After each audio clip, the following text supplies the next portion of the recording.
Science Out Loud. Every day we rely on a substance that's harder than iron or steel, our teeth.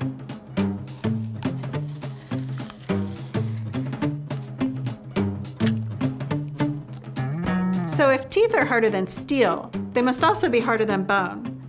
And if they're harder than bone, then why does your jaw, which is made of bone, not crumble under all that pressure? There's a bit of tissue called the periodontal ligament, or PDL, around your teeth under your gums. The PDL is a shock absorber, cushioning your jawbone from all the chewing forces. Okay, so far so good. But what if your teeth come in all funky? Sure, it looks kind of goofy, but that's not the only reason that somebody might want to fix it. Funky teeth can interfere with the way you talk and the way you eat. So how do we fix this?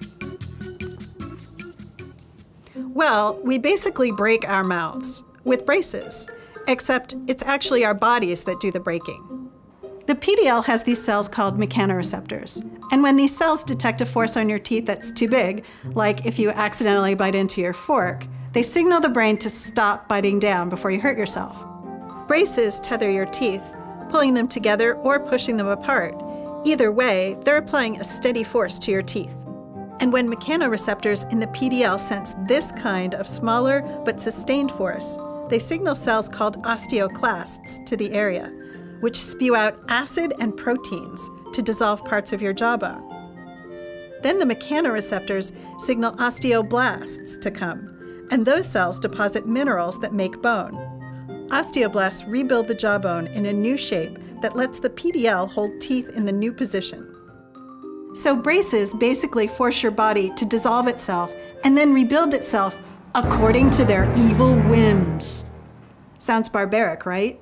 But your body is actually breaking down and rebuilding bone using osteoclasts and osteoblasts all the time, not just if you have braces. Bone remodeling is just the way our body grows.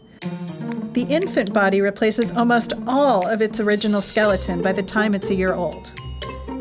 And it happens throughout our entire life. 10% of my bone material is technically new since last year. We can manipulate the bone remodeling process to not only get straighter teeth, but also to treat diseases like osteoporosis, which make your bones very brittle.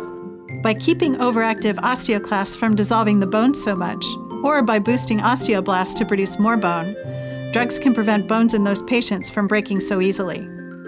People with severe bone injury have to rely on bone transplants, where they take bone from other parts of their body and move it to the damaged area, which is sometimes not even possible and is always painful. So instead, Paula Hammond's group at MIT has created a new material that very slowly releases proteins. And these proteins cause osteoblasts to go right to the site where the injury happened and generate new bone. Now, this was a really big deal for us because it's really hard to generate something that very slowly releases the protein. Most of the time, the protein comes out very rapidly and gets swept away in the body so that it no longer has any effect. It's easy to write braces off as a form of medieval torture, but it's kind of amazing that this mouth torture actually works.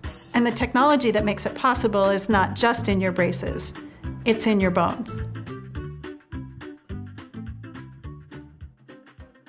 Hi, my name is Andrea, and thank you for watching this episode of Science Out Loud. If you like this episode, why don't you check out some of these other videos? And visit our website. And visit our website. They're separate things.